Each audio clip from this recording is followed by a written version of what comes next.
자, 압도적 뉴스 콘텐츠 3프로 뉴스룸입니다. 안녕하세요, 이주호 기자입니다. 안녕하십니까, 류종희 기자입니다. 주말 잘 보내셨습니까? 네, 주말 잘 보내셨어요? 네, 이제 우리 아빠들은 사실 주말이 네. 주말이 아니라서 쉬진 못했죠. 그쵸. 다들 그런 거 아닌가?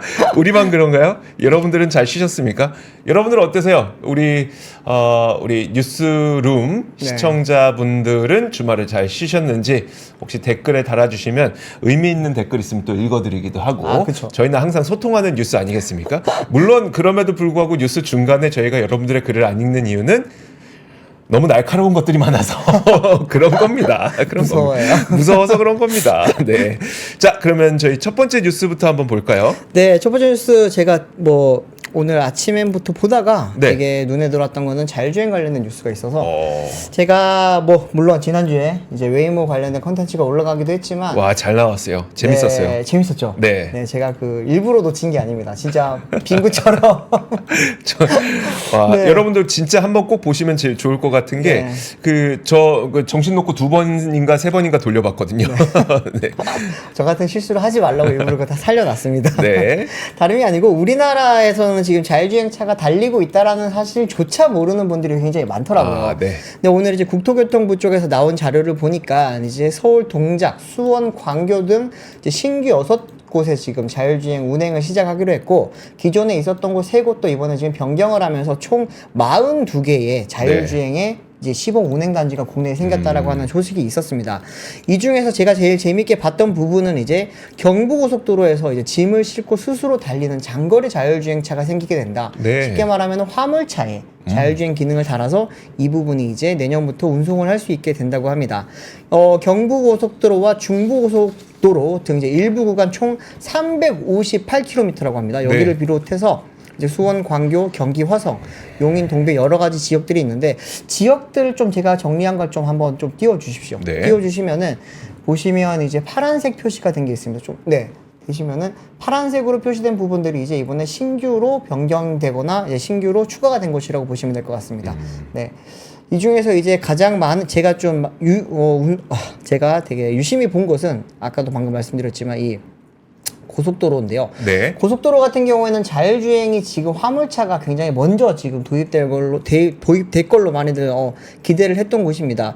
왜냐하면 이제 해외 같은 경우에 특히나 유럽과 미국에서 지금 가장 많이 상용화가 빨리 될 것으로 예상했던 것이 사실은 화물이었어요. 네. 화물 같은 경우에는 미국은 트럭커들이 많잖아요. 그렇죠. 트럭커들이 많다 보니까 이들의 이제 비용이라든지 이제 임금이 굉장히 높고 거기에 대한 비용을 줄이기 위해서 시작됐던 게 자율주행 트럭이었는데, 이 부분은 지금 단계적으로 시작이 되고 있습니다. 네. 첫 번째는 이제 자율주행이라고 하기보다는 군집주행이라고 하는 건데, 제일 앞차만 사람이 타고요. 뒤에 이제 따라오는 5대라든지 10대라든지 20대 이 군집들은 뒤에는 사람이 타질 않습니다.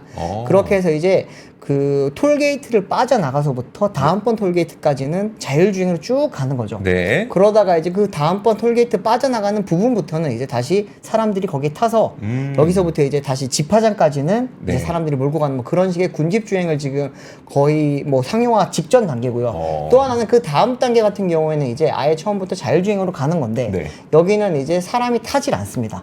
타질 않는데 여기도 고속도로에서만 네. 사람이 타질 않고 이제 고속도로 톨게이트부터 다음 톨게이트까지 사람 없이 가고요. 네. 근데 이제 여기도 역시나 이제 그 다음 톨게이트에서는 다시 집화장까지는 사람이 탑니다.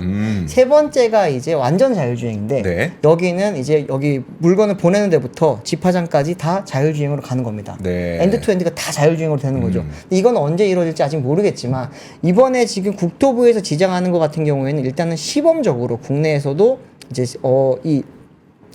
어디죠? 이 고속도로 네, 안에서, 고속도로 안에서. 자율주행 화물차를 이번에 시범적으로 운행을 하겠다라고 하는 내용이고요.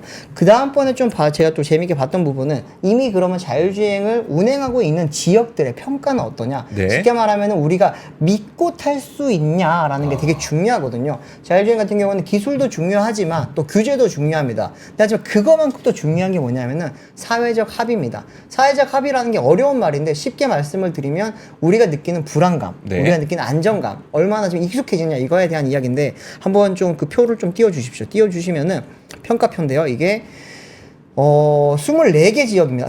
방금 맞습니다. 방금 그 표 다시 띄워주십시오. 네, 24개 지역을 지금 평가를 했고요. 이거죠, 이거. 네, 맞습니다. 여기서 지금 서울 상암에 가면은 상암역 있죠. 네. 상암역에 내리면은 거기서 이제 자율주행차를 우리가 탈 수 있습니다. 타서 이제 상암 지역 내에 있는 일부 지역 같은 경우에는 자율주행 로봇택시를 타고 우리가 가는 거예요. 물론 거기는 지금 안전요원들이 운전석에 앉아 있습니다. 네. 긴급 상황을 대비해서 그런 건데 제가 유심히 봤던 부분들이 이제 D를 받은 부분들입니다. 이제 광주 D, 충남 내포 D, 서울 강남 네. D, 강원 강릉 D입니다. 여기 같은 경우에는 이제 D, E 여기 이제 보시면 이쪽은 운행을 사실상 못한다고 보시면 되고 우리가 믿고 탈 수 있는 지역은 아직까지도 A를 받은 2개 지역밖에 없다라고 보셔도 지금 무방하다고 볼 수 있습니다. 여기 D2를 받았다는 거는 자율주행 운행을 해봤는데 평가가 안 좋았다는 그렇죠. 겁니까? 네. D 밑에 같은 경우에는 사실상 자율주행이라고 볼 수 없다고 보시면 되고 뭐 부산은 많은 분들이 뭐 예견을 하셨을 것 같습니다. 그래요. 네, 부산은, 이게 네. 동일한 기술 내지는 동일한 차량으로 아니면 동일한 소프트웨어로 해도 이렇게 평가 등급이 나뉩니까? 아닙니다. 지금 지역별로 그리고 운행 구역별로 업체들이 다 다르고요. 다 달라서 그렇군요. 같은 지역 내에서도 하나가 아니라 복수의 운송업자들이 지금 들어가 있기 때문에 네. 이 부분을 복합적으로 판단을 하는 건데 서울 같은 경우에 보셨을 때 상암과 강남이 굉장히 지금 극명하게 차이가 나잖아요. 봤을 때는 상암은 그래도 좀 상대적으로 차량이 좀 적은 지역이라고 볼 수 있고 네. 서울 강남은 뭐 국내에서 손에 꼽히는 이제 교통 체증이 심한 지역이기 때문에 어려울 거라고 생각을 하는데 여기에는 이제 또 하나 볼 수 있는 거는 각 운행하는 지역별로 회사의 이제 실력도 좀 볼 수 있는 거죠. 네. 상암 같은 경우에는 이제 42-라든지 아니면은 뭐 SWM이라든지 일부 업체들이 몇 개가 있고 네. 근데 서울 강남 지역에도 지금 SWM이라 동일한 업체가 지금 하고 있거든요. 그럼에도 불구하고 지금 D와 A가 나온다는 거는 아직까지도 그 운행 업체들의 기술력이 네. 뭐 평준화가 아직 좀 덜 됐다고 할 수도 있고 지역에 따라서 데이터가 덜 쌓였다고 볼 수도 있는 거고요. 충청권 같은 경우에는 저기는 이제 저기가 세종시예요, 사실. 세종시고 네. 세종시에서 있는 그 이제 뭐 여러 택시 버스죠, 버스. 네. 버스고 저기에서 지금 이루어지는 것도 지금 A를 받았다는 거는 그 업체의 실력이 굉장히 높다고 지금 볼 수 있는 여기군요. 거죠. 충청 네. A. 그리고 네. 제주 같은 경우에는 지금 이제 제주 공항 있죠. 네. 공항에서 이제 우리가 많이 가는 보문단지까지. 네. 보문단지 아니죠. 중문단지인가요? 중문단지까지. 네. 네. 보문은 경주죠? 네. 중문까지 가는 이제 그 장거리 자율주행차랑 그리고 이제 중문단지 내에서 이제 포인트를 자율주행으로 갈 수 있는 부분들이 각각 있는 건데 거기도 지금 B 정도면은 괜찮게 볼 수 있는 겁니다. 네. 뭐 판교, 대구 다 여기도 지금 같은 업체들이 하고 있는 곳이고요. 보면은 B까지는 그래도 우리가 어느 정도 타볼만 하다라고 네. 할 수 있는 건데 C부터는 조금 애매해지고요. D부터는 불안해서 못하겠다라고 하는 이야기들이 많이 나올 수 있습니다. 특히나 이제 15번에 있는 지금 강원도 강릉 있죠. 네. 여기는 운행 첫날부터 사고가 나면서 굉장히 좀 문제가 많았던 곳입니다. 그래요? 네, 여기는 이제 롯데정보통신이라고 하는 회사와 그리고 이제 여러 업체들이 들어가 있긴 한데 네. 사고가 좀 문제가 있었던 차량이 롯데정보통신 차량이었고요. 차량 자체는 이제 해외에서 수입해온 셔틀을 가지고 했고 네. 이제 롯데정보통신의 기술력으로 했다라고 하는데 이제 그때 당시 첫날부터 운행에 좀 문제가 있다 보니까 네. 저기 대구에서 하는 일부 업체가 대신 이제 들어가서 운행을 좀 하다가 다시 롯데 쪽에서 그거를 기술을 다시 좀 완벽하게 만들었다라고 해서 다시 이제 그 업체가 빠지고 롯데가 지금 돌리고 있는데 현재 등급이 안 좋은 거죠. 어쨌든 지금 보면은 국내에서는 아직까지도 믿고 탈 만한 곳이 많지 않다. 네. 그리고 이제 국내에서도 믿고 탈 수 있는 업체가 많지 않다라고 조금은 보실 수 있을 것 같습니다. 그러면서 이제 제가 미국 다녀왔잖아요. 네. 미국에서 느꼈던 게 뭐냐면은 미국은 신기해하지 않습니다, 이제. 더 이상 자율주행차를 신기해하지 않고 그냥 일상처럼 보고 있고요. 네. 그리고 싸요. 가격이. 저렴합니다. 제가 가격 비교한 거 하나 있는데 좀 잠깐만 띄워주시면은 네. 지금 네 우버랑 비교를 했거든요, 제가. 사진이 없나요? 아, 죄송합니다. 사진을 제가 미처 준비를 못했네요. 네. 네, 그 차량 여기 갔을 때는 이제 그 구간이 우버를 타게 되면은 저희가 한 8.5km 정도 가야 되는 거였거든요. 네. 우버를 타면 $55를 내야 됩니다. $55면은 거의 한 75,000원. 거의 8만 원 가까이. 8만 원 가까이 거기다가 이제 팁도 줘야 되죠. 네. 팁 제외했을 때 $55예요. 팁까지 네. 넣으면은 네, 그러면은 뭐 $60 이상 내야 된다고 볼 수 있습니다. 10만 원 훌쩍 넘네요. 8km 가는데. 네. 그런데 이제 그 같은 구간을 봤을 때 웨이모 원 같은 경우에는 네. $33 정도 냈거든요. 그것도 비싸긴 하지만 그래도 없어요. 팁이 없고 네, 팁도 없어요. 없고 네. 그러면 한 5, 6 거의 절반 가까이로 떨어진다고 봐도 네. 되겠네요. 그리고 운전을 굉장히 잘합니다. 네. 그리고 이제 많이 다녀요, 이제는. 그리고 또 로보택시의 장점이라고 한다면은 이제 24시간, 주 7일 24시간 쉬지 않고 돌린다는 거예요. 네. 그러다 보니 이제 새벽이라든지 언제든지 탈 수 있다는 게 장점이고요. 또 뭐 여러 가지 장점들이 많은데 어쨌든 그쪽 지역 같은 경우에는 이제는 그게 일상이 됐고 네. 그리고 이제 그 데이터가 점점 많이 쌓이고 있어요. 어제 정도였죠. 어젠가 그저께 이제 테슬라에서 V13 네. 이번에 이제 13번째 버전의 FSD가 나왔고 드디어 베타를 뗐습니다. 베타를 뗐고 여전히 슈퍼바이즈드긴 하지만 이제 어쨌든 베타를 뗀 자율주행 프로그램이 이제 배포가 되기 시작을 했는데 네. 이게 이제 결국에는 우리가 봤던 사이버 캡에 이제 들어갈 기술의 기초라고 볼 수 있고 2026에서 2027년 사이부터는 이제 미국에서는 그런 로보택시 산업이 네. 굉장히 많이 좀 활성화가 될 예정입니다. 근데 우리나라는 좀 많이 힘을 내야 됩니다. 지금 우리나라 같은 경우에는 규제도 규제고요. 기술도 아직 조금 네. 많이 아쉽기도 하고요. 그러다 보니 이제 내년 3월부터는 자율주행 셔틀과 자율주행 버스가 많이 보급될 예정이라고 하면서 이번에 구간도 6개가 늘어났지만 네. 과연 믿고 탈 수 있는 게 얼만큼 될지가 되게 중요한 상황입니다. 예, 많은 분들이 현대차 이야기들을 하실 거예요. 현대차 네. 자율주행차 이야기를 하실 텐데 아까 그 저희가 보여드렸던 것 중에서 서울 강남 지역에서는 원래 현대차의 아이오닉5 기반의 자율주행차가 들어가려고 했었습니다. 네. 근데 지금 이제 안 들어가게 됐죠. 그러면서 SWM이라고 하는 업체가 지금 대신 들어가 있는 그런 상태라고 보면 되는데 현대차가 운행하는 자율주행 차는 아마 2026년 이후면은 볼 수도 있겠지만 현대자동차가 운영하려고 했던 로보택시는 네. 보기가 좀 쉽지 않지 않을까. 네, 많이 어려울 걸로 지금 보이는 상태입니다. 어쨌든 국내 자율주행 업체들 같은 경우에는 미국뿐만 아니라 지금 중국에서도 굉장히 좀 중간에 많이 끼어 있기 때문에 네. 이 부분을 빨리 지금 업체와 그리고 이제 학계랑 정부가 같이 조금 많이 만들어 가야 됩니다. 뭐 우리나라에서 지금 여러 가지 지금 뭐 같이 하고 있는 산학 협력 단체가 있기는 한데 이들은 지금 규제를 만들거나 정책을 만들거나 이런 쪽에 지금 많이 중심을 하고 있지 여기다 실질적으로 어떻게 사업화를 하겠다라든지 뭐 그런 부분에 대해서 상용화 부분에 대해서는 아직까지 되게 약하거든요. 지금 빨리 상용화를 해서 이제는 데이터를 모으고 좀 치고 나갈 준비가 되어 있어야 되는 상황입니다. 그러니까요. 그러니까 네. 데이터를 모으는 것도 우리는 안 하고 있으니까. 거의 없죠. 이걸 네. 데이터를 모아서 그걸 학습시키는 과정도 필요한데 우리는 아직 데이터 모으는 것도 안 하고 있으니까. 지금 저기 택시 조합 말씀도 하시는데 네. 그것도 우리가 되게 좀 넘어야 될 허들 중에 하나긴 하죠. 결국엔 이게 정치적으로 해석을 하면 아무것도 못해요. 네. 우리가 이제 몇 번은 겪어봤지만 그렇게 될 수 있기 때문에 이거는 조금 산업적으로 기술적으로 한 단계 업그레이드를 하기 위해서는 조금 퀀텀 점프 할 만한 계기가 필요합니다, 사실. 네, 네. 알겠습니다. 이게 또 택시 조합은 아무래도 이제 그 면허권과 그렇죠. 관련된 이권들도 좀 존재를 하기 때문에 네. 쉽진 않겠습니다만, 그렇죠. 그분들의 뭐 생존권, 면허권 이거를 뭐 침해해야 된다, 뭐 기술 발전을 위해서 그런 얘기는 아니고 네. 어떻게 하면 그분들과 함께 이 자율주행에 같이 갈 수 있을지에 대해서 좀 생각해볼 필요는 있을 것 같습니다. 네. 자, 그리고 다음 뉴스 한번 전해드리도록 하겠습니다. 다음 뉴스 헤드라인 한번 올려주시면 이거 굉장히 먼지 같은 단독? 아, 네. 솜털 막 보풀하기 같은 단독? 아니에요. 그런 뉴스인데 네. 지금 그 네이버 핫딜 대란이 좀 펼쳐졌다는 얘기들 많이 나오고 있어요.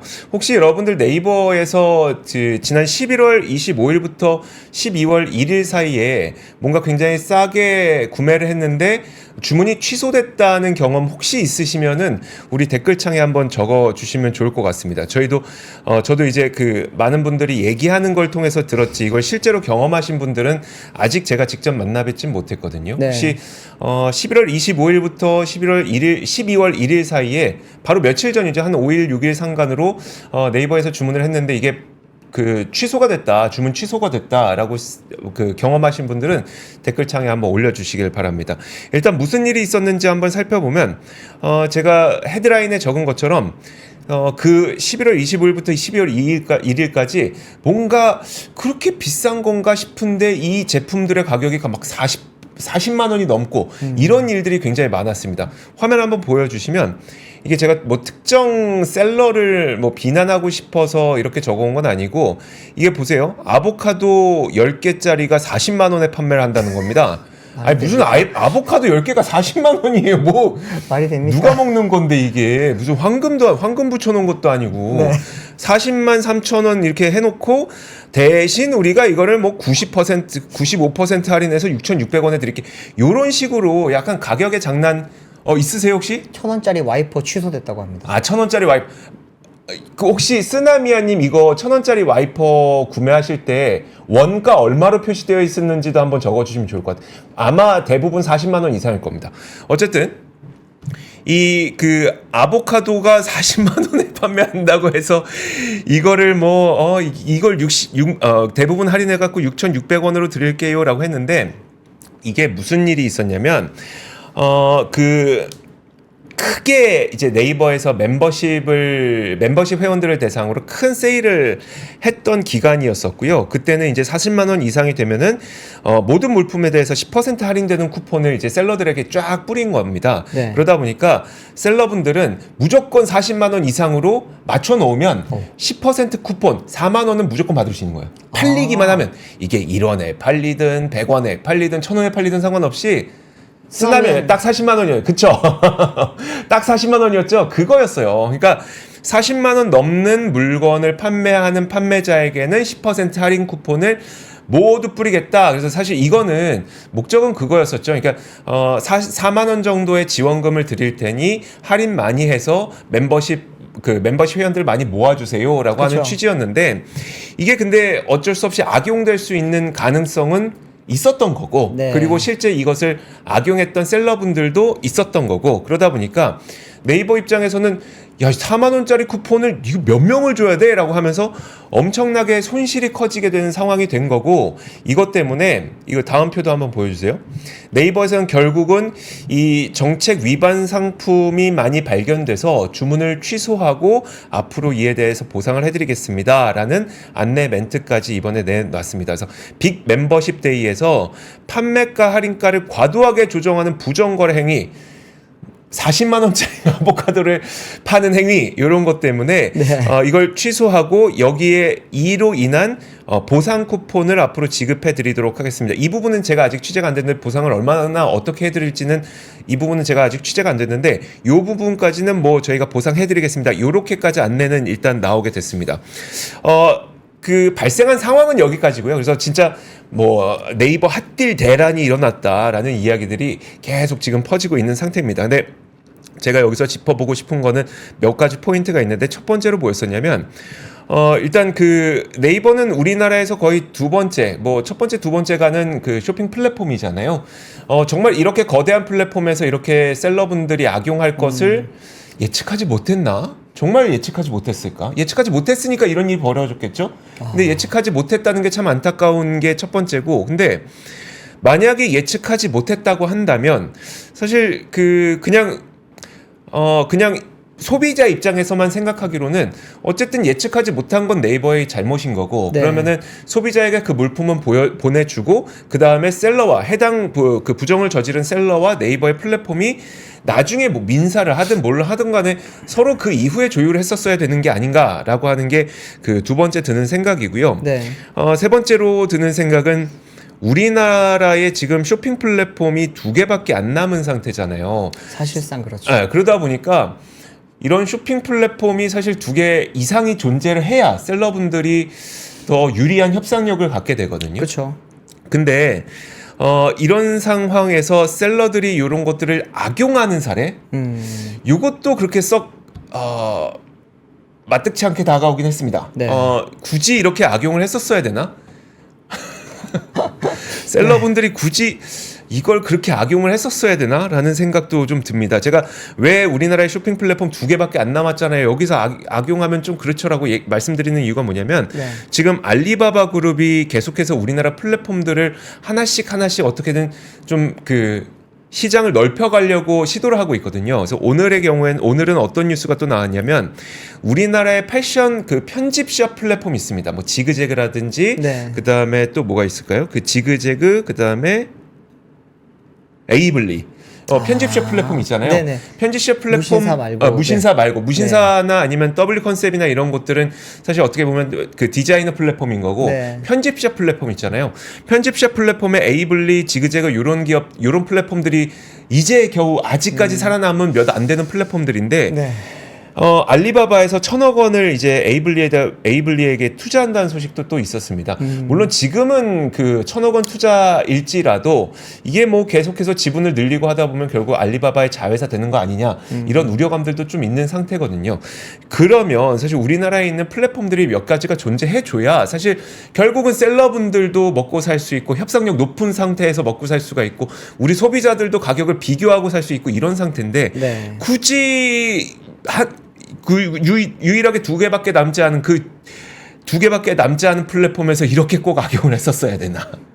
꼭 그렇게 다 가져서 갔어야 되냐? 이런 그런 생각이 좀 들었습니다. 여러모로 사실 네. 저는 이거 보면서 네이버가 이제 멤버십을 최근에 좀 늘리려고 많이 좀 드라이브를 걸고 있잖아요. 그렇죠. 그러는 과정에서 좀 이 부분이 악용될 거를 알면서 한 건지 알지 모르면서 못했겠죠. 한 건지, 근데 모르면서 네. 몰랐다면 더 큰 문제일 것 같긴 해요. 그것도 좀 되게 아쉬운 거죠. 네. 네. 좀 너무 멤버십 지금 늘리는 데만 너무 혈안이 돼 있는 거 아닌가라고 하는 그런 좀 아쉬움이 많네요. 맞습니다. 네, 다음 소식은 요즘 국내 배터리 업체들이 많이 안 좋잖아요. 네. 안 좋은데 얼마나 안 좋은지에 대해서 이제 오늘 S&E 리서치에서 3분기 결산 실적이 나와서 한번 가져와 봤습니다. 3분기 결산 실적을 한번 좀 표를 좀 띄워주시면은 제가 그거 보면서 계속 말씀을 드리겠습니다. 이제 보시면은 이제 S&E 리서치가 오늘 발표한 내용인데요. 이 보셨을 때 우리나라 순위가 이제는 매출액 기준으로 봤을 때는 여전히 LG에너지솔루션이 2등을 유지를 하고 있습니다만 출하량 기준으로 봤을 때는 이제 3위가 됐고요. 네. 그리고 이제 마켓쉐어가 좀 전 충격적이었는데 11.2%밖에 되지 않습니다. 글로벌 전체 시장에서. 그리고 이제 2등인 핀 드림스가 BYD입니다. BYD의 이제 배터리 유닛 이름이 핀 드림스인데 BYD 같은 경우에는 이제 마켓쉐어가 17%로 올라갔습니다. 1등인 CATL과 둘만 합치더라도 52.2%입니다. 52.2%가 되고요. 절반을 넘었네요. 네. 그리고 이제 제외하고도 지금 밑에 있는 CALB, 고션, EVE, S볼트, 선호다 같은 중국 업체들 다 합쳐보니까 70%입니다. 중국 업체가 70%예요? 네, 글로벌 전체 시장에서 이제 중국 배터리의 이제 점유율이 70%가 됐고요. 한국 배터리의 그러면 점유율은 LG 에너지솔루션 11.2%, 삼성 SDI 3.1%, SK온 2.9%에서 17.2%밖에 되지 않습니다. 네. 이게 예전에 이제 K배터리가 굉장히 높은 점유율을 차지를 했었고요. 특히나 이제 LG 에너지솔루션 같은 경우에는 중국을 제외하면 이제 1등 자리를 지켜왔었는데 작년부터는 이제 그 자리 자체도 이제 CATL로 뺏겼고요. 이제 전체 SDI랑 SK는 포함한 K배터리 전체 지금 점유율이 너무 많이 좀 힘들어진 상황이 아닌가라고 그러네요. 하는 게 지금 절실하게 드러났습니다. 네. 오늘 S&E 리서치에서 이야기했던 부분은 상위 빅5의 이제 체제가 점점 더 공고화될 거다. 이제 CATL, LG엔솔, BYD, 삼성 SDI, SK온을 포함해서 이 5개 업체들의 결국에는 그 체제가 굉장히 세질 거다라고 하는 이야기를 하고 있고요. 네. 근데 제가 보면서 굉장히 불안했던 부분은 SK온이 사실 신규 업체가 잘 없습니다, 지금. 그 고객사 말씀하시는 네, 거죠. 신규 수주에 대한 이야기가 잘 안 나오고 있고 지금 SK온의 가장 큰 고객은 현대기아 그룹, 현대기아차입니다. 그 이번에 나오게 되는 아이오닉 9 같은 경우에도 지금 이제 SK온 배터리가 들어가기는 하는데 네. 그 26년이죠. 2026년도부터 이제 현대차가 플랫폼이 바뀝니다. 네. 전기차 플랫폼이 바뀌면서 EM 플랫폼으로 바뀌게 되고 여기 같은 경우에는 가장 먼저 나오는 차량이 제네시스 GV90이고요. 아시겠지만 여기는 지금 삼성 SDI의 배터리가 들어갈 예정입니다. 네. EM 배터리 같은 경우에는 특징 중에 하나가 C2C라고 해서 셀2 샷입니다. 그러니까 중간에 모듈 형태가 없는 네. 셀 자체를 이제 샤시에 그대로 넣는 형태의 지금 전기차가 될 텐데 그렇게 되면은 우리들이 알고 있는 파우치형 배터리는 굉장히 불리합니다. 네. 파우치 시장 같은 경우에는 이제 그 우리 라면 봉지 같은 걸로 쌓여 있잖아요. 그렇죠. 그렇기 때문에 네. 작은 충격에도 찢어질 수가 있고 굉장히 위험하기 때문에 모듈을 항상 만들어서 가는데 그게 아니라 지금 모듈 단계를 뛰어넘은 걸로 가려면 결국에는 원통형으로 가거나 아니면은 각형으로 가야 가거나. 됩니다. 네. 네. 그렇기 때문에 지금 이제 LG 엔소 같은 경우에도 각형을 만들고 있고요. 네. 지금 SDI는 둘 다 가지고 있고 지금 SK온은 그 둘을 만들겠다고는 하고 있지만 잘 보이지 않고 있는 상황이고요.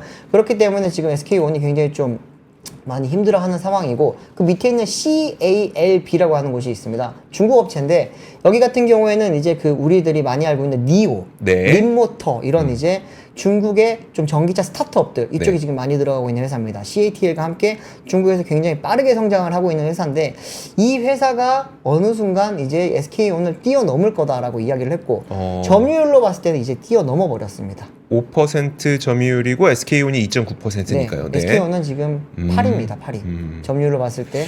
그렇기 때문에 파나소닉 같은 경우에야 이제 뭐 주력이 테슬라밖에 없죠. 테슬라밖에 없는데 일본 내에서 전기차에 대한 수요가 점점 높아지면서 이제 니켈 수소가 지금까지는 하이브리드의 주력이었거든요. 네. 그런데 이제 지금은 리튬이온 쪽으로 다시 돌아서고 있는 상황이기 때문에 하이브리드, PHV 그리고 이제 다른 전기차 업체들도 지금 파나소닉이 자국에서는 가장 배터리를 잘하니까 같이 해보자라고 하면서 내부적인 그런 이제 고객이 조금씩 늘어날 조짐을 보이고 있기는 한데 국내 배터리 업체들이 조금은 많이 위험해 보인다라고 하는 말씀을 드릴 수 있을 것 같고 SDI가 지금은 점유율이 7위이긴 합니다만 네. SDI 같은 경우에는 지금 기존에 R&D 투자랑 캐펙 투자를 많이 안 해놨던 게 지금 오히려 약간은 호재가 되면서 앞으로 투자를 좀 많이 할 수 있는 현금 자본력을 좀 많이 갖추고 있다 보니까 이 부분은 조금은 SDI는 앞으로 이제 플랫폼에 죄송합니다. 폼팩터가 네. 조금 좋고 그리고 오히려 투자를 늦게 했던 부분이 조금은 지금 이제 오히려 호재가 되고 있는 상황이라고 보시면 될 것 같기는 합니다. 네. 이게 우리나라가 그래도 전 세계에서 배터리는 제일 잘하는 국가라고 지금도 네 제일 잘할 거예요. 네. 네. 근데 이게 점유율이 이렇게 낮아지게 되면은 좀 유명무실해지는 것 같네요. 지금 이제 그래서 지금까지는 사실 중국 업체들이 가격으로 많이 밀어붙였어요. 네. 밀어붙였고 중국 배터리 업체도 지금 한 3분의 아니면 한 4분의 1 정도는 사라지고 있는 상황입니다. 그렇기 때문에 정부 주도하에 많이 이제 통폐합이 이루어질 거고요. 네. 그러다 보면은 이제 배터리 업체들은 한 5개에서 6개, 많아도 10개 이상을 안 남겨놓을 거라고 하고요. 네. 전기차 업체들도 지금 10개에서 20개 안으로 지금 줄이는 걸 목적으로 하고 있습니다. 전기차 업체가 100개가 넘어요. 네. 말이 안 되잖아요. 네. 그렇기 때문에 그 과정에서 이제 우리가 잘 버텨내야 되는 상황이고 K배터리가 기술력이 딸리진 않습니다. 여전히 하이니켈은 SK온이 가장 잘 만들고요. 원통형 같은 경우에도 LG 엔솔과 SDI가 굉장히 잘 만듭니다. 우리가 지금 469, 4680 주도를 하고 있거든요. 네. 그렇기 때문에 기술적인 지금 기술적으로 뒤처진다는 말이 아니라 점유율 측면에서 이거를 많이 잘 버텨내지 못하다 보면은 아무리 기술이 뛰어나더라도 회사가 살아남을 수가 없는 상황이기 때문에 거기에 대한 지금 좀 많이 대응이 필요하다. 그리고 네. 정부에서도 조금은 지원해줘야 되는 상황이다라고 좀 말씀을 드리고 싶습니다. 네, 알겠습니다.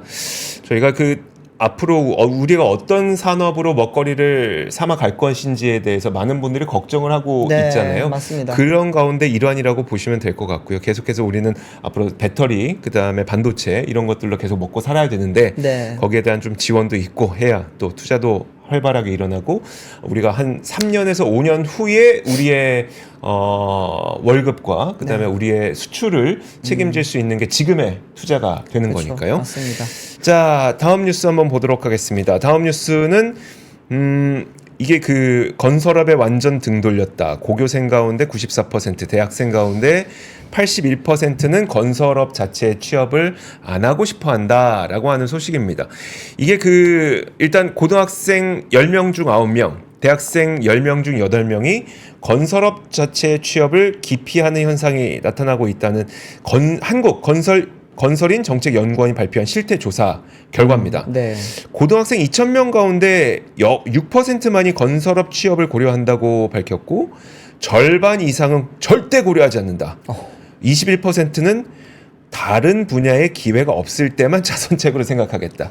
이게 그냥 비단 우리가 몸으로 노동하는 거 말고 그러니까 화이트 칼라 건설업도 마찬가지, 그러니까 포함된 겁니다. 그렇기 때문에 건설업이라고 하는 쪽에 대한 취직 욕구가 굉장히 낮구나라고 하는 것을 말씀드리는 건데, 아니 뭐 건설에 취직하려고 하는 학생들이 적습니다가 뭐가 큰 뉴스가 됩니까?라고 하는데, 제가 얼마 전에 이제 압권에서 미국에 일할 사람이 없다는 콘텐츠를 하나를 만들었었어요. 그쵸. 근데 거기에서도 문제가 가장 핵심 그 문제가 뭐냐면, 인구가 적은 것도 문제지만 그것보다도 더 큰 문제는 우리가 사회를 구성하고 그 사회가 돌아가는데 필요한 필수 산업이라고 하는 부르는 부분들이 있잖아요. 네. 건설이라는 것. 사실 건설은 필수입니다. 이게 있어야지 유지 보수도 되고, 뭐 도로 유지 보수도 되고, 네. 건설도 하고, 아니면 이미 지어놓은 거 유지 보수도 되고. 건설 인력은 사실 사회의 필수 인력이라고 볼 수 있는 그런 분야입니다. 네. 그리고 뭐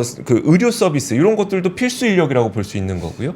다양한 그 사회의 필수라고 볼 수 있는 그런 인력들이 굉장히 많은데, 이 필수 인력들이 지금 사라진다는 게 가장 큰 문제다라고 하는 게 미국 내에서도 굉장히 많은 지적이 일어나고 있거든요. 네. 근데 그게 비단 미국만의 문제가 아니라 이건 한국에서도 동일한 문제가 나타나고 있는 것으로 보이기 때문에 이 뉴스를 좀 전해드리고 있는 거고요. 네. 연결지어서 오늘 그 한국은행에서 청년층 쉬었음의 인구 증가가 왜 일어나고 있는지에 대해서 다시 한번 보여줬는데, 그 부분도 같이 연결해 보도록 하겠습니다. 뉴스를 좀 연결해 보고 싶은데, 이게 그 쉬었음이라고 하는 인구 여러분들 다들 아시겠지만, 이게 우리가 그 실업률이라든지 고용 통계를 보면은 그렇게 나쁘지 않은데라는 생각들 많이 하고 계실 그쵸, 겁니다. 근데 맞아요. 그 이유가 뭐냐면, 지금 그냥 쉬고 있는 청년층은 실업률 자체에 포함이 되지 않고, 그러니까 경제활동 인구에 포함이 되지 않기 때문입니다. 화면 함께 같이 보시면, 여러분들 지금 그 우리가 실업률이라든지 취업자 수를 통계를 내는 건 이 윗부분입니다. 하지만 청년들 가운데 이게 쉬고 있는 청년들, 근로의 의욕이 없고 근로의 시도가 없었던 청년들의 경우에는 비경제 활동 인구에 들어갑니다. 이 비경제 활동 인구라고 하는 거는 가정주부라든지 실제 그 경제 활동 인구가 아닌 분들을 우리가 비경제 활동 인구라고 묻잖아요. 네. 그런데 청년 인구 중에 쉬고 있는 인구는 비경제 활동 인구에 들어가기 때문에, 이 쉬었음 인구가 늘어나게 되면 경제 활동 인구에 보이는 취업자 수, 실업률, 여기에는 체크가 아예 안 됩니다. 그러면은, 야, 청년들이 못 하고 있는데, 안 한다는 표현은 안 쓰겠습니다. 못 하고 있는데, 근데 고용 지표는 굉장히 좋네 라고 하는 오해가 생길 수가 있기 때문에 그렇다는 것을 말씀을 드리는 거고요. 네. 또 그 쉬었음 인구가 얼마나 급격하게 증가하고 있는지를 한번 보면, 지금 2024년에 쉬었음 인구 비중이 14에서 16%까지 빠르게 올라가는 모습을 보여주고 있습니다. 이게 팬데믹 기간까지만 하더라도 그때는 사실 다양한 일들이 있었어요. 다양한 일들을 했었죠. 배달도 많이 하시고, 그것만 하더라도 엄청난 돈을 벌 수가 있었으니까. 네. 근데 그런 희망이 사라진 지금 현재에서는 많은 청년들이 좀 쉬고 있는 그런 모습이 나타나고 있습니다. 그러다 보니까 지금 왼쪽에 보이는 실업률 떨어지고 있죠. 그리고 취업자 수 증감은 다소 줄어들고 있긴 합니다만 마이너스까지 안 가고 있죠. 실업률 이렇게 떨어짐에도 불구하고 쉬는 청년들은 늘어나게 되는 이런 현상들이 나타나고 있습니다. 그래서 지금 그 미국도 마찬가지로 취업자와 그 직장의 미스매치가 굉장히 많이 일어나고 있거든요. 네. 고학력 인구는 많은데 고학력을 필요로 하는 일자리는 적은. 그러다 보니까 고학력 근로자들은 결국 쉴 수밖에 없는 이런 현상들이 좀 나타나고 있거든요. 근데 네. 우리나라도 지금 거의 비슷한 현상이 나타나고 있습니다. 우리나라에 있는 그 수많은 대학교 졸업생들, 석사까지 따고 계신 그분들, 네. 그분들을 수용할 수 있을 만한 일자리가 충분치 않다 보니까 결국은 이런 분들 쉬었음으로 또 나올 수밖에 없는 현상이 좀 일어나고 있어서, 이 미스매치를 해결할 수 있는 정책 이런 것들이 좀 필요해 보입니다. 네. 어렵네요. 이게 참 쉬었음이 저희가 다룬 지가 이제 거의 1년이 다 1년이 넘었죠. 1년이 넘었죠. 그럼 사실 참 정부 주도 하에 뭘 하더라도 안 될 수도 있는 정책이다 보니까 이게 쉽지 않네요. 자, 근데 그 미국 얘기 네. 조금만 더 해드리면 되게 재밌었던 게 뭐였었냐면, 그 지금 베이비 부머 세대가 미국의 전체 자산 가운데 한 절반 가까이를 소유하고 있다는 거예요. 미국 전체 자산의 절반 가까이를 네. 베이비 부머 세대가 갖고 있다는 거예요. 그러면은 이제 그 베이비 부머 세대의 자녀들이 우리 세대 정도가 되잖아요. 그렇죠. 그럼 우리 세대의 그 미국인들 기준입니다. 우리 얘기 아닙니다. 네. 미국인들 기준으로 우리 세대에 있는 친구들이 그럼 언제까지 일을 할 것이냐. 베이비 부머 세대가 갖고 있는 자산의 일정 부분 유산을 받게 되면 네. 이 친구들도 자산이 많기 때문에 네. 이 친구들 역시 좀 빠르게 은퇴를 할 가능성이 있다. 그러면은 미국도 이거는 구조적으로 은퇴 시점이 앞당겨지는, 네. 다만 그들은 이제 돈이 있으니까 은퇴 시점을 앞당기는 그런 현상이 좀 발생을 할 수 있기 때문에 이 일자리 부족이 아니라 근로자의 부족 현상은 구조적으로 앞으로 계속 이어질 수 있다는 이야기를 미국에서도 하고 있더라고요. 그래서 휴머노이드가 빨리 발전을 하고 있는 건가요? 그럴 수도 있습니다. 네. 되게 아무래도 이번 정권 이제 트럼프 정권 안에서 지금 일론 머스크가 얻을 수혜 중에 가장 큰 수혜 중에 하나가 또 휴머노이드 쪽에 이제 규제 네. 철폐라고 하거든요. 이게 뭐 휴머노이드 기술도 기술이지만 방금 말씀하셨던 인권 문제라든지 노동권 관련돼 가지고 이게 굉장히 복잡하게 얽혀 있다 보니까 네. 이 부분도 어쩌면은 트럼프 정권에 좀 풀리면서 그렇죠. 일자리 문제에도 좀 다른 또 변화가 있을 수도 있겠네요. 네. 알겠습니다. 네, 다음 뉴스 빠르게 전달드리겠습니다. 요즘 뭐 코인 하시는 분들 많죠. 그렇죠. 코인 하시는 분들 많고 주변에 이제 인증샷이 많이 올라오기 시작했습니다. 그래요? 그때는 어떤 인증샷이? 내가 몇 퍼센트 벌었다. 몇 벌었다? 퍼센트가 아니에요. 몇백 퍼센트, 몇천 퍼센트 벌었다. 아. 내가 이제 수익 인증을 할 때 뭐 몇십억을 벌었다. 이런 분들이 굉장히 많이 나오고 있습니다. 쎄한데. 네, 보통 이제 그 인증샷이 올라오거나 내가 인증샷을 찍고 싶어질 때가 네. 위험하다라고 이야기를 하는데 어쨌든 뭐 비트코인은 현재 지금 보니까 1억 3,390만 원 정도 합니다. 네. 하나 기준으로요. 굉장히 높고 지금 어쨌든 10만 불을 앞두고 계속 왔다 갔다 하고 있는 상황이고요. 오늘 뭐 리플이 많이 올랐대요. 근데 뭐 그런 이야기들이 있는데 코인이 많이 오르다 보니까 사람들이 코인을 돈을 벌면 네. 세금을 내야 되는 부분에 대해서 굉장히 또 많이 관심을 가지지 않습니까? 근데 그런 과정에 이제 원래 이제 윤석열 정부에서는 올해 4월 달에 코인 과세를 2년을 유예를 하겠다라고 네. 했었죠. 그랬다가 이제 민주당에서는 무슨 소리냐?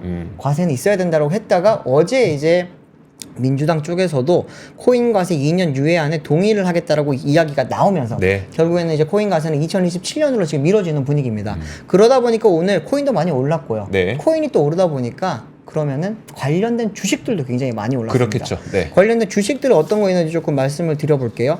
일단은 우리기술투자라고 하는 데가 있습니다. 유명하죠. 우리기술투자 유명하죠. 여기 네. 이제 가상화폐 뭐 관련주로 제일 유명한 곳인데 오늘 지금 8.6% 올랐고 그리고 이제 그 다음에 하나투자증권 있고요. 여기는 무슨 연결이었었죠? 우리기술투자와 하나투자증권 모두 다 이제 두나무의 그 두나무의 주주입니다. 그렇죠. 우리기술투자 같은 경우에는 이제 현재 두나무의 7.2%, 하나투자증권은 5.94%를 가지고 있는데 두나무가 뭐냐 하면 업비트입니다. 네. 업비트의 지금 이제 그 회사기 때문에 여기에 대해서 지분을 가지고 있다 보니까 그렇게 되는 거고 또 하나 오늘 이제 T-사이언티픽이라고 하는 곳이 있는데 여기는 또 빗썸이라고 하는 거래소에 또 이제 또 여기 또 주주라고 합니다. 네. 그러다 보니까 많이 올랐다고 하는데 어쨌든 말씀드리고 싶은 거는 이제 이런 이야기들이 많이 나올 때 조금은 조심해야 될 것 같다라고 하는 거죠. 오늘 보니까 이제 지상파 뉴스들과 이제 YTN 이런 곳에서도 이제 코인 부자들에 대한 이야기들을 많이 하더라고요.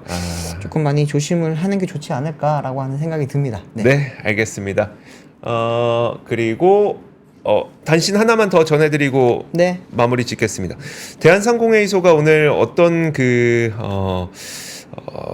세미나를 열었냐면 2025년 유통산업 전망 세미나를 열었습니다. 내년에 이제 유통업계가 어떻게 변할 것인지에 대한 이야기가 여기에 이 자리를 통해서 나왔는데 한마디로 하면 외국인들이 이제 면세점 안 가고 올리브영 간다라고 하는 얘기입니다.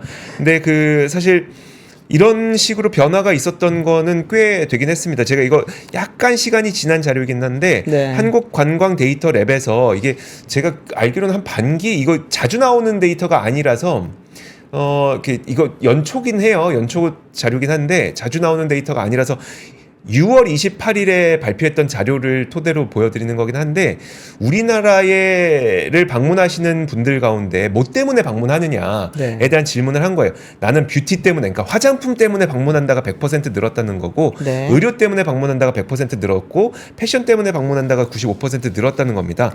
근데 여기에서 그러면 그 뷰티 가운데 그러면 뭐 때문에 늘었습니까? 라고 하면은 뷰티도 사실 여러 가지가 있잖아요. 화장품도 있을 거고 그다음에 이제 머리하러도 올 그쵸. 거고 여러 가지가 있을 텐데 성형수술도 많이 하고. 근데 이제 거기에서 보면은 올리브영을 방문하려고 하는 비중이 우와. 굉장히 많다는 거죠. 네. 이런 것들이 사실 그 올리브영 자체가 이제 관광지화된 측면도 분명히 있고 네. 면세점이 과거에 어떤 중국 따이공들의 유통 경로처럼 잘못 구조화되어 있다가 이게 지금 네네. 정상화되는 과정이라고 하잖아요.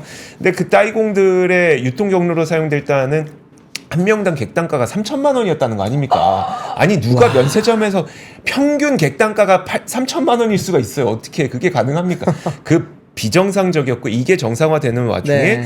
이제 그러면 결국 뷰티나 이런 것들 다이소도 굉장히 많이 방문합니다. 그렇죠, 맞아요. 네. 이런 식으로 정말 그 외국인들이 실제 방문하는 곳에서의 어떤 매출들이 일어나고 있는 이런 현상들 네. 아마 내년 유통업계는 그런 식으로 바뀌게 되지 않을까라는 이야기를 좀 하고 있습니다. 그래서 뭐 내년에는 그 우리가 과거에 경험했던 어떤 중국인 관광객이 늘어나고 이런다고 하더라도 면세점 자체로 기대를 하기보다는 네. 좀 산발적으로 다른 산업에서 좀 기대를 할 수 있지 않을까라고 하는 생각을 갖고 있습니다.